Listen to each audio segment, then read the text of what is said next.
የሌላን ሰው ሀብት ተከትላ ደሃውን ባሏን ከመንታ ልጆቹ ጋር ጥላው ሄደች። ነገር ግን ከዓመታት በኋላ እነዚህን መንትዮች ዓለም ከሚሊዮን ዶላር ጀት ላይ ሲወርዱ ሲመለከታቸው ጥላቸው ሄዳ የነበረችው ሴት ዳዴ እያለች ተመልሳ ትመጣለች። ቀጥሎ የተፈጠረውም ነገር ደማችሁን ያፈለዋል።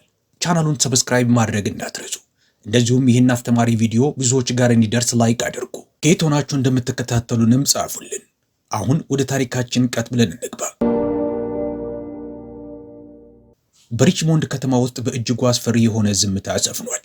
የብሩክ ቤተሰቦች በቤቱ ጥግ ላይ የተከማቹትን ጥላዎች ማባረር የፈሩ ይመስል ጭልጭል በሚሉ የፋኖስ ብርሃን ስር ተቀምጠዋል።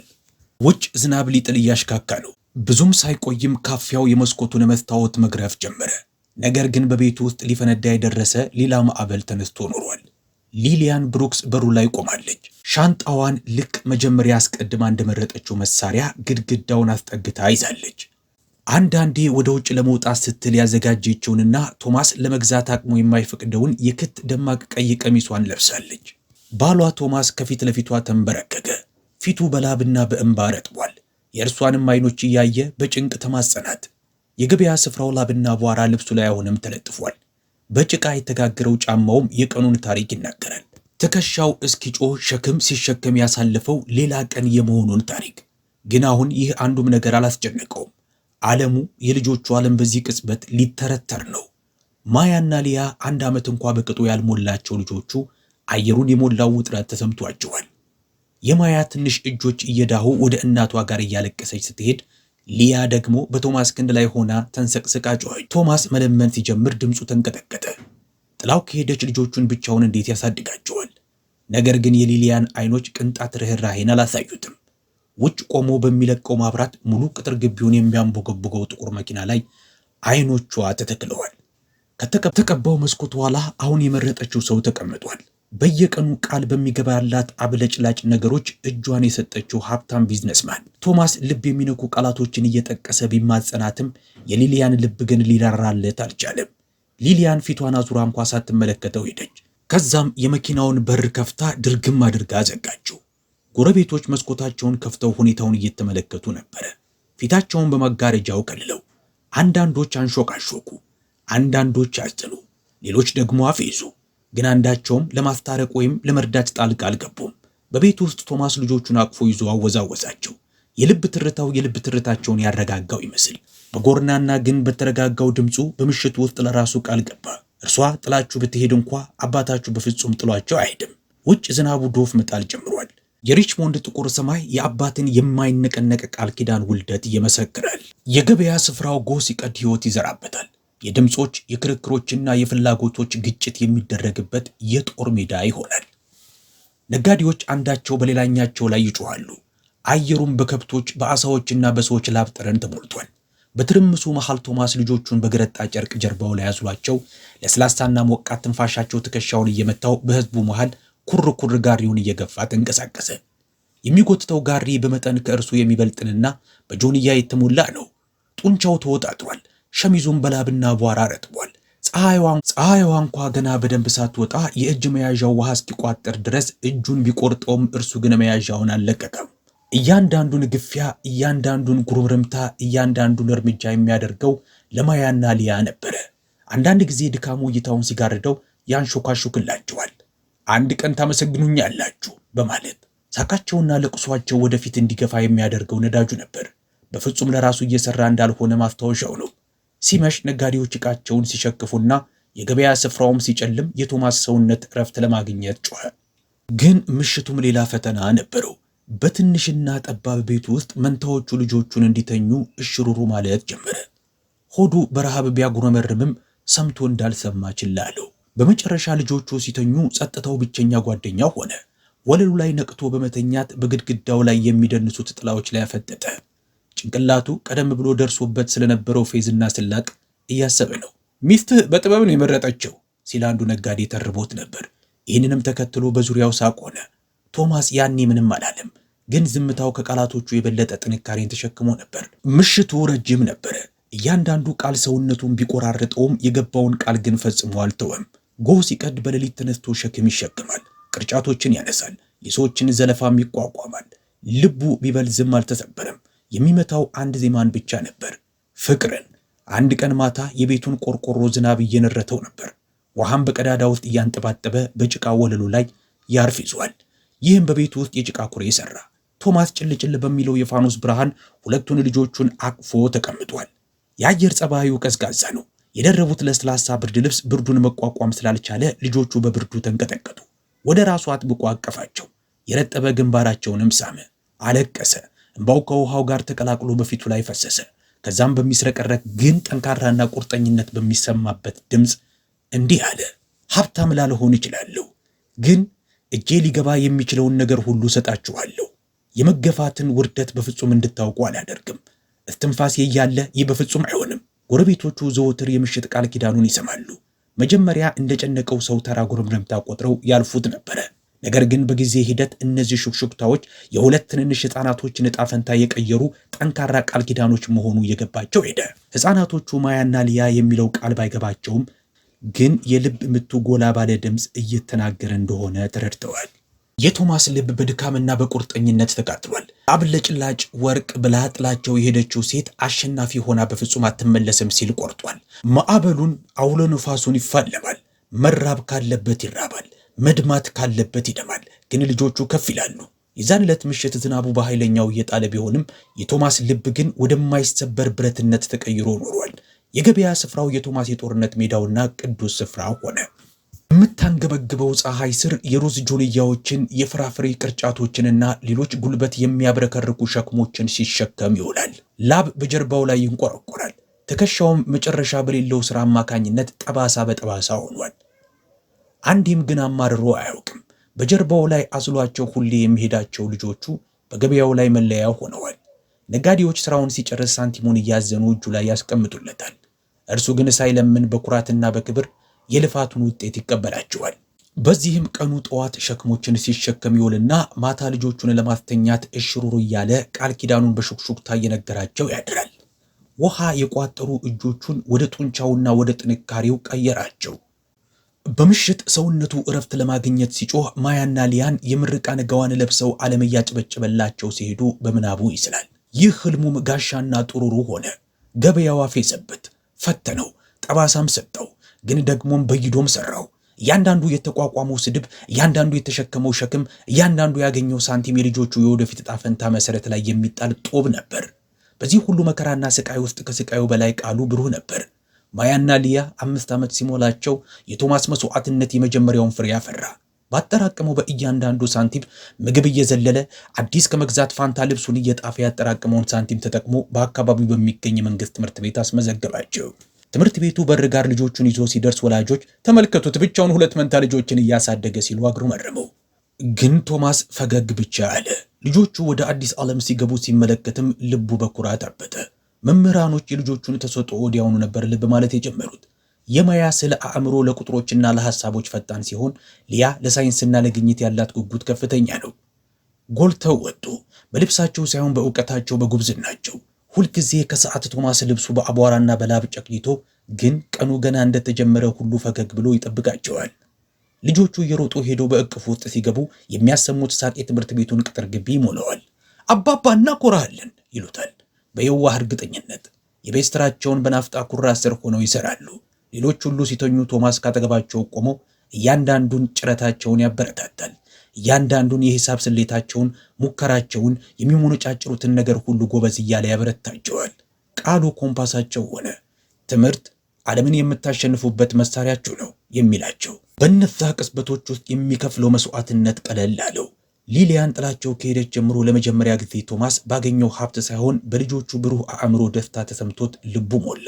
ነገር ግን የጽናት ጉዞ የእውነት ገና መጀመሩ ነበር። ቶማስ ቤት ውስጥ ያለውን ለአንድ ልጅ እንኳ የማይበቃ የገንፎ እህል እጁ በድካም እየተንቀጠቀጠ ማብካት ጀመረ።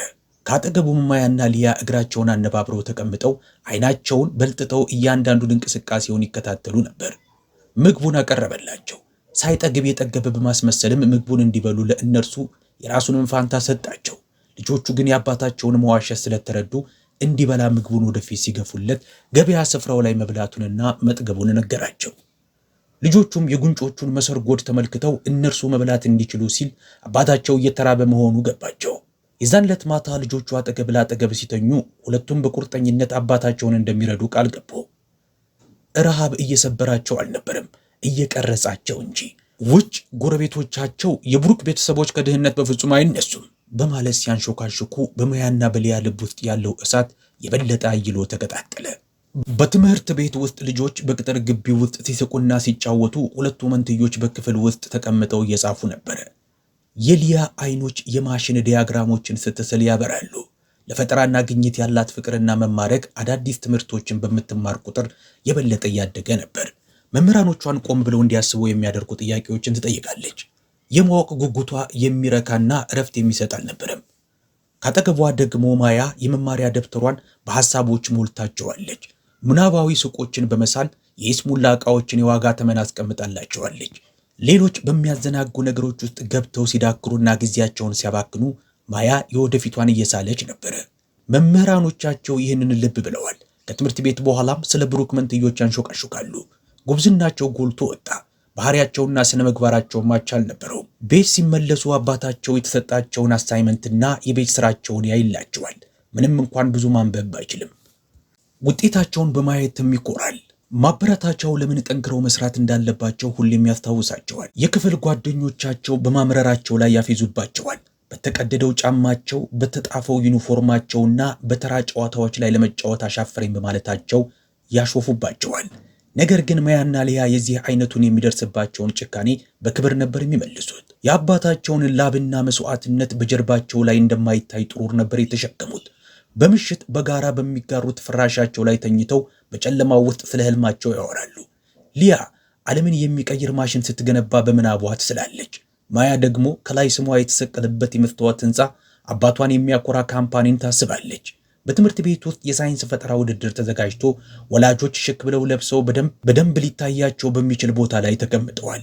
ከመሃላቸው ቶማስም ልጆቹን ለማየት ታድሟል። ለሳይንስ ውድድር ሽልማት ሊያ ስሟ ሲጠራ ወደ መድረኩ በሶላር ኃይል የሚሰራ የውሃ ማጣሪያ ሞዴሏን ጨምድዳ ይዛ ወደ መድረኩ ወጣች። ጭብጨባው በጣም ጎላ ያለ ነበረ። ነገር ግን በአዳራሽ ውስጥ ከሚያስተጋባው የአባቷ ድምፅ በላይ የጎላ አልነበረም።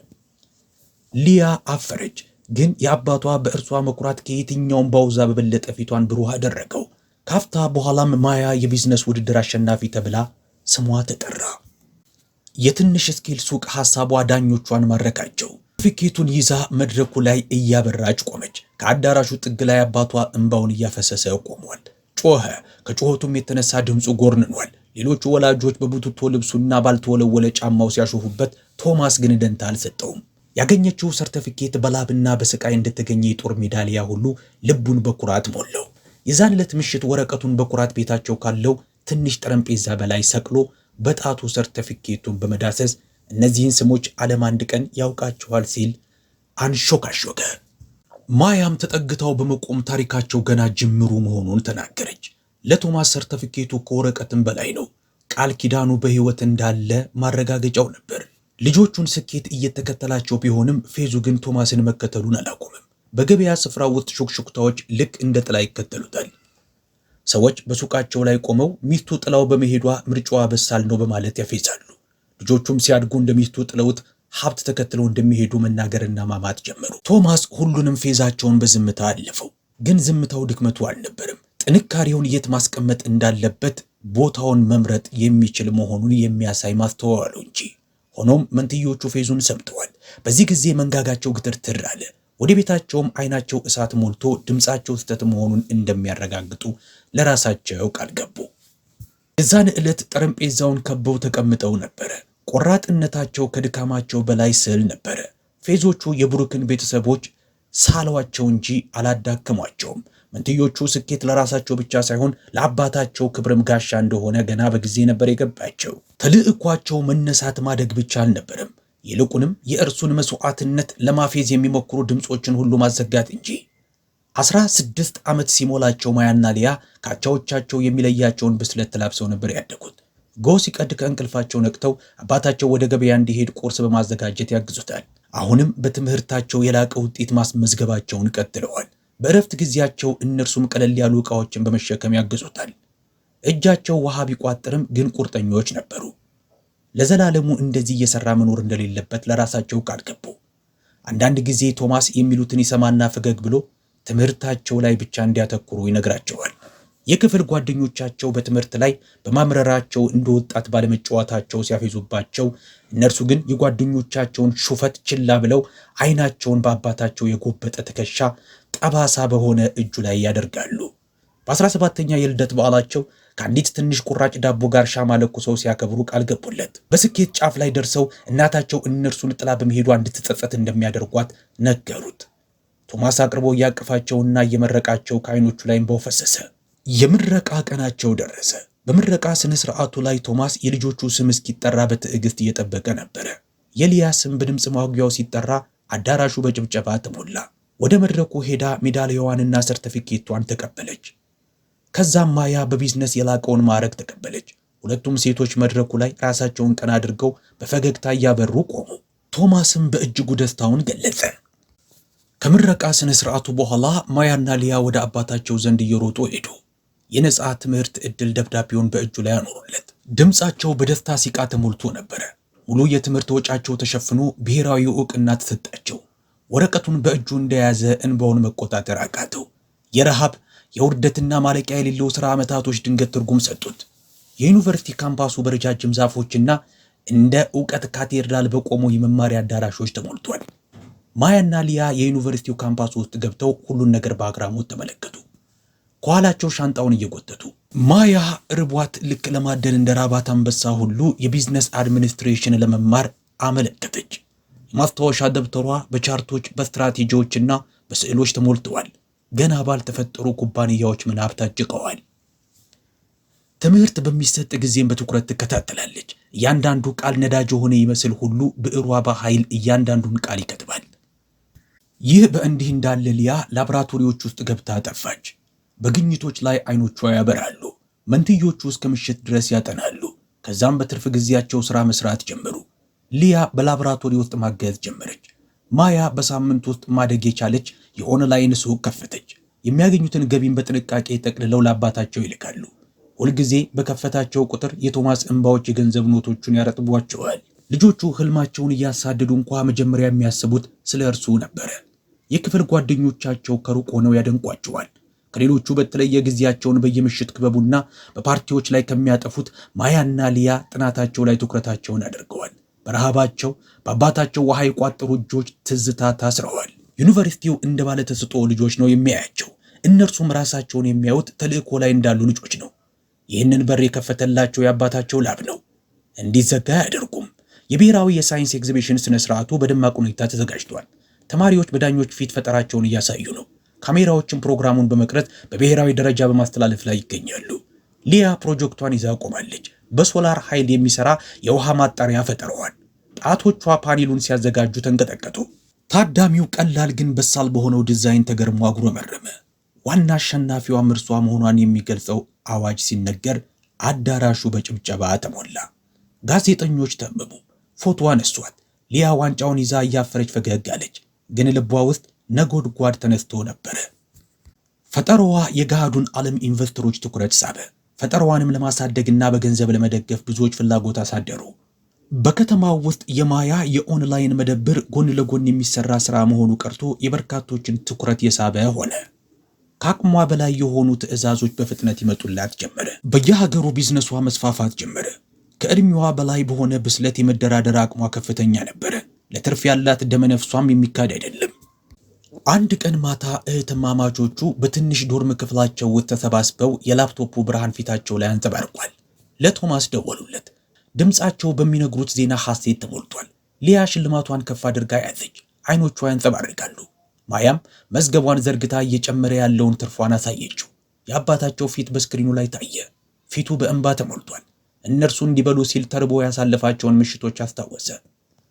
በሞቃታማው ፀሐይ ጋር እየገፋ ያሳለፋቸውን ቀናቶች ወደ አይኑ መጡ። አሁን እነዛ መስዋዕትነቱ ፍሬ አፍርተዋል። ስኬታቸው ከእንግዲህ በጨለማ ውስጥ የሚንሾካሾኩት ነገር መሆኑ ቀርቶ ወደ ብርሃን ወጥቷል። ኢንቨስተሮች መምጣት ጀመሩ። ግን የስኬታቸው የመጀመሪያ ቀናቶች ቀላል አልነበሩም። ሊያ ለስታርታፑ ሙሉ በሙሉ ራሷን ሰጠች። ተመሳሳይ ፕሮቶታይፑን መገንባት፣ በስብሰባዎች ላይ መገኘት፣ በትምህርት ቤቶችና በመንደሮች ውስጥ እስኪቀመጥ ድረስ ፈጠራዋን ማጥራት የመሳሰሉትን ነገሮች በመስራት ጊዜዋን ታሳልፋለች። ማያ የኦንላይን ስቶሯን ወደ ብራንድ አሳደገችው። ከእርሷ በጣም ከላቁ ኩባንያዎች ጋር ተደራደረች። በራስ መተማመን ተሞልታ በቦርድ ክፍሎች ውስጥ መራመድን፣ ለጥርጣሬዎች ፈገግ ማለትንና በውጤት ማስወገድን ተማረች። ግርማ ሞገሷ ኢንቨስተሮችን የመሳብ አቅምና ቁጥሮቿም ውሎችን የመዝጋት ችሎታ ነበራቸው። ጋዜጦች ታሪካቸውን ይዘው መውጣት ጀመሩ። መንትዮቹ ስኬትን ዳግም እየተረጎሙት ነው በሚል ርዕስ ጋዜጦች ተሞሉ። ሊያ የላብራቶሪ ኮቷን ለብሳና ማያም ሸሚዟን አድርጋ የሚያሳዩ ፎቶግራፎች የጋዜጣ ሽፋኑን ተቆጣጠሩ። ሪችሞንድ ውስጥ ቶማስ ጋዜጣዎቹ ላይ ያሉትን እያንዳንዱን አርቲክል እየቆረጠ ይሰበስብ ነበር። በገበያ ስፍራውም ለሚያዳምጡት ሁሉ ያሳያቸዋል። እነዚህ የኔ ልጆች ናቸው እያለ በሚናገር ጊዜ ሁሉ ልቡ በኩራት ያብጥ ነበር። አንዳንድ ፈተናዎች፣ ሪስኮች በሚገጥሟቸው ጊዜ ሁሉ አባታቸው የከፈለላቸውን መስዋዕትነት ያስታውሳሉ። የሂሳብ ቁጥራቸው 7 ዲጂት የደረሰበት ገጠመኝ ወጣ ያለ ይመስላል። ሊያ ኢሜሏን እያየች ዓለም አቀፍ ኮንትራቶችን በማረጋገጥ ላይ ነበረች። ማያም የሚላክባትንና የሚያደንቋትን ኢንቨስተሮች ሪፖርት እያነበበች በስሱ እየሳቀች ነው። ስልካቸው ሳያባራ ይጮሃል፣ ግን ከሁሉም አስበልጠው ለአንድ ስልክ ትኩረት ይሰጣሉ። ወደ ቤት ለቶማስ ደወሉለት። ማያ ነበረች የመጀመሪያዋ የተናገረችው። የመጀመሪያውን ሚሊዮን መስራቷን ነገረችው። ሊያም የገና ጅማሮ መሆኑን ጨመረችለት። ዝምታው ተከተለ። ላፍታ ያህል ቶማስ በትክክል የሰማቸው አልመሰለውም ነበር። ከዛም ተንበርክኮ ስልኩን አጥብቆ ወደ ጆሮ ያዘ። እንባው በጉንጩ ላይ እየፈሰሰ ነበር። ለፈጣሪው ምስጋናውን ሲያደርስ ለቶማስ ጉዳዩ የገንዘብ አልነበረም። ይልቁንም ለእያንዳንዱ ውሃ የቋጠሩ እጆች፣ ለእያንዳንዱ ለደረሰበት ዘለፋ ባዶ ሆዱን ያደረባቸው ሌሊቶች ዋጋ እንደነበራቸው ማረጋገጫ እንጂ። ልጆቹ ስቃዩን ወደ ወርቅ ቀይረውለታል። የዛን ዕለት ምሽት ለዓመታት ከተኛው በበለጠ ሰላማዊ የሆነ እንቅልፍ ተኛ። የውርደትና የመከራ ቀኑ አብቅቷል። በአንድ ወቅት ሲያፌዙበት የነበረው ዓለም አሁን ለልጆቹ ጉብዝና እጅ ነስቷል። ወደ ሪችሞንድ ሲመለሱ የነበረው ትዕይንት ሰልፍ ይመስል ነበረ። የቤት ዕቃዎችን የተሸከሙ መኪናዎችን ተከትሎ ጥቁር መኪና በከተማው ሲሄድ ለማየት ጎረቤቶች አንገታቸውን ተሰልፈው አሰገጉ። ቶማስን ልጆቹ እየገፉ ይዘውት ወደ አንድ ቅንጡ መኖሪያ ሕንፃ ሲሄዱ እጁ እየተንቀጠቀጠ ነበረ። ማያ ቁልፉን በእጁ ላይ ያደረገችለት፣ ሞቅ ያለ ፈገግታዋን እየመገበችው። ሊያም ወደ ቅንጡ ቤተ መንግስት የመሰለ ቤት እየጠቆመች አሁን ይህ የእርሱ ቤት መሆኑን ነገረችው። የእውነት የእርሱ መሆኑን ሲጠይቅ የቶማስ ድምፅ ይንቀጠቀጥ ነበር። ራሳቸውን በመነቅነቅ ልጆቹ የእርሱ መሆኑን በእንባ ተሞልተው አረጋገጡለት። ጎረቤቶች ያዩትን ማመን አቅቷቸው ፊታቸው በቅናት ገርጥቶ አንሾካሾኩ። ውስጥ ቶማስ በሶፋ ወንበሩ ላይ ተቀመጠ። ይጠፋ ይመስል እንደ ህልም ታይቶ ሻካራ ጨርቁን በእጁ እየዳበሰ ነው። ለረጅም ጊዜ በጥላ ውስጥ ተቀምጦ ነበር። አሁን በብርሃን ውስጥ ተቀምጦ ያንጸባርቃል። የዛን ዕለት ከአልጋው አጠገብ ተንበርክኮ የምስጋና ጸሎቱን አደረሰ። ድህነት አልሰበረውም፣ ጽናት ግን ዘውድ ጫነለት። ልጆቹ ታሪክን በእብነበረድ ግድግዳና በወርቅ ቅብ የአምፖል ማቀፊያ ላይ ጻፉ። የነካው በመኪና የሞተር ድምፅ ነበረ። ጎረቤቶች ወደ መስኮታቸው ተጣድፈው ለማየት ሄዱ። ጥቁር ላምቦርጊኒ መኪና የህንፃው የፊት በር ጋር ደርሳ ቆመች። መኪናዋ ለከተማውና ለዛ ሰፈር ነዋሪዎች አዲስ ናት። ለብሩክ ቤተሰቦች ከታሰበው በላይ የስኬት ጫፍ ላይ መድረስ ደግሞ ማሳያ። ማያና ሊያ ከመኪናው ወጡ። ፊታቸው በኩራት ያበራ ነበር። አባታቸውን ጠርተው ወደ ውጭ እየመሩ ይዘውት ሄዱ። መኪናውን ሲቀርብ አይኑ ተበለጠጠ። የመኪናውን አንጸባራቂ አካል በእጆቹ ሲዳብስ እጆቹ ይንቀጠቀጡ ነበር። ማያ በስሱ ፈገግ ብላ ከእንግዲህ በእጁ የሚገፋው ጋሪ ገበያ የሚባል ነገር እንደሌለ ነገረችው። አሁን ይህ ነው የእርሱ መጓጓዣ። ሊያም ሾፌር እንደተቀጠረለትና መጨነቅ እንደሌለበት ነገረችው። በቶማስ ፊት ላይ እንባው ፈሰሰ። ልጆቹ ቁልፉን በእጁ ላይ ያኖሩለት። ጎረቤቶች በስቃይ ጮሁ። ቅናታቸው ጎሏ ብሎ ተሰማ። አንዳንዶች ሲያሾፉበት እንደነበረ አስታወሱ። ነገር ግን ከፊታቸው እየተደረገ ያለውን ለውጥ ማናቸውን መካድ አልቻሉ። ምስጋና ለፈጣሪውና ይህንን ስቃይ ወደ ድል ለቀየሩት ሴት ልጆቹ አደረሰ። የቶማስ ጉዞ ሕያው ተአምር ነበር የሚመስለው። ከዚህ ቀደም በአይኑ እንኳ ውል ብሎ የማያውቃቸውን ምግቦች በሼፎች ተዘጋጅቶ ይቀርቡለታል። በአንድ ወቅት ድህነት ያጎበጣቸውን ትከሻውን አሁን ሀብት ቀና አድርጓቸዋል። በዓመታት ለመጀመሪያ ጊዜ የቶማስ ገላ ከድካም አረፈ። በሚያንጸባርቀው የግል ጀት ጋር ደርሰው ሲቆሙ ጋዜጠኞች ዙሪያቸውን ከበው ወዴት እንደሚሄዱ ጠየቋቸው። በዚህም ማያ የደረሱበት ስኬት የአባታቸው ላብና ድካም ውጤት መሆኑን ተናገረች። ለዓለም የእርሱ መስዋዕትነት መንገዳቸውን እንደቀረጸላቸው ለማስተዋስ እንደሆነ ተናገረች። ሊያም ጨመረችና እያንዳንዱ የገነቡት ግዛታቸው በእርሱ ላብና ደም ላይ የቆመ መሆኑን አበሰረች። ጽናትን ስጋ ለብሶ የተመለከቱ እስኪመስላቸው ድረስ ታዳሚው በአድናቆት ተሞላ። ቶማስ በሕይወቱ ለመጀመሪያ ጊዜ ጀት ውስጥ ገብቶ ሲቀመጥ ያየውን ማመን አቅቶት ከቆዳ የተሰራው ወንበር በእጁ መዳበስ ጀመረ። በሌላ በኩል ሊሊያን በትንሽ አፓርታማ ውስጥ ተቀምጣ ዜናውን እየተመለከተች ነው። ሀብታሙ ባሏ በአንድ ወቅት ለእርሱ ብላ ቤተሰቦቿን የተወችለት ሰው ሁሉን ነገሩን አጥቶ ከስሮ ነበረ። ማያና ሊያ ከጀታቸው አጠገብ አባታቸውም ከመሃላቸው ቆሞ በተመለከተች ጊዜ ተቁነጠነጠች። ልጆቿ ነበሩ፣ ግን ድሎቿ አልነበሩም። ጸጸት አጥንቷ ድረስ ዘልቆ ተሰማት። ስግብግብነት አርቆ ቢወስዳትም በፍርስራሽ መሃል ጥሏት ሄዷል። በአንድ ወቅት ገሸሽ ያደረገችውን ቤተሰቦቿን አሁን ዓለም እያከበራቸው ነው። በቀናት ውስጥ በህንፃው በር ጋር መጣች። ያማረው ልብሷ አሁን በተቀዳደደ በነተበና ባረጀ ልብስ ተተክቷል። ጸጉሯ እንደ በፊቱ በቅንጦት የሚያንጸባርቅ አይደለም። ማያና ሊሊያንን መጣራት ጀመረች። እናታችሁ ነኝ በማለት ላንቋ እስኪሰነጠቅ ድረስ ተጣራች። ጠባቂዎቿ አመነቱ። እርግጠኞች አልነበሩም። ጎረቤቶች ወዲያውኑ ተሰበሰቡ። ጩኸትና ወከባው ቶማስና መንትዮቹ ጋር ደረሰ።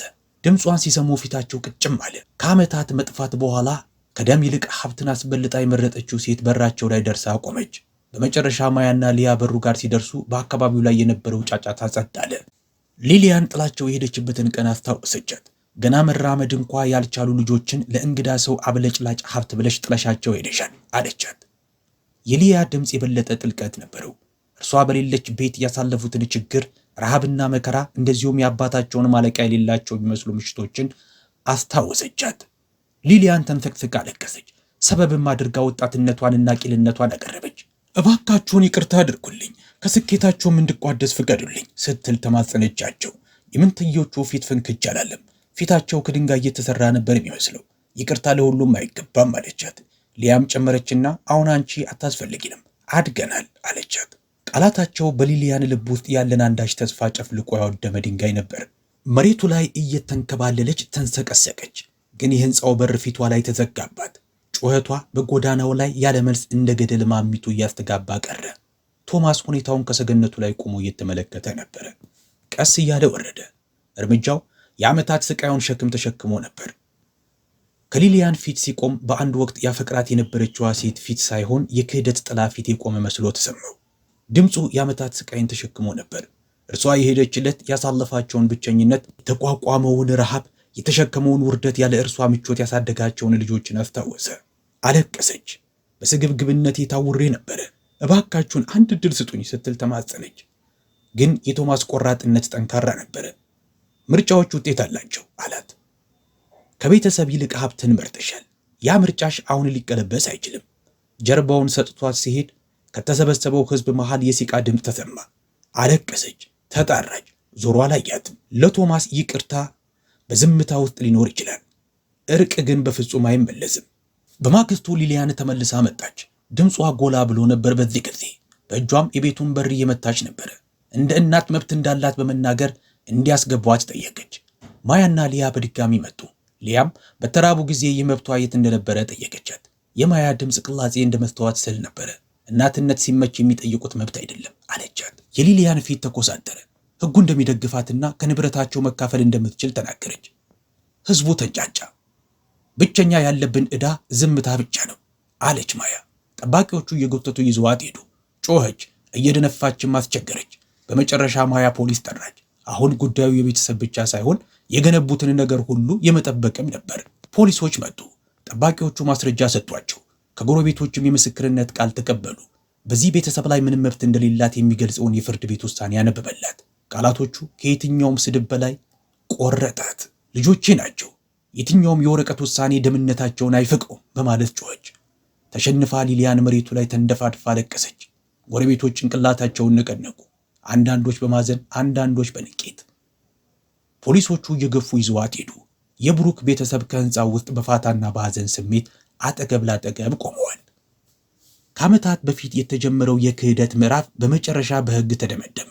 ቶማስ በልጆቹ ፍቅር ዙሪያውን ተከቦ ተቀመጠ። ከባዶ ተነስቶ በፍቅር ብቻ ቢሊዮነሮችን እንዳሳደገ ልጆቹ አባታቸውን አቅፈው ነገሩት። ለእርሱ ትልቁ ሀብት ህንፃው፣ መኪናው፣ ጀቱ አይደለም። ጠባሳውን ወደ ዘውድነት የቀየሩለት የልጆቹ ፍቅር እንጂ። ድህነት ፈትኖታል፣ ክህደት አቁስሎታል፣ ግን ጽናት ወደ ድል አንስቶታል። ይህንን ታሪክ እንደወደዳችሁት ተስፋ አደርጋለሁ። እስከ መጨረሻው ድረስ የተመለከታችሁት በኮሜንት ላይ ጨርሰንዋል በማለት አሳውቁን። ቪዲዮውንም ላይክ ቻናሉንም ሰብስክራይብ አድርጉ። ስለምትከታተሉ እናመሰግናለን። መልካም ጊዜ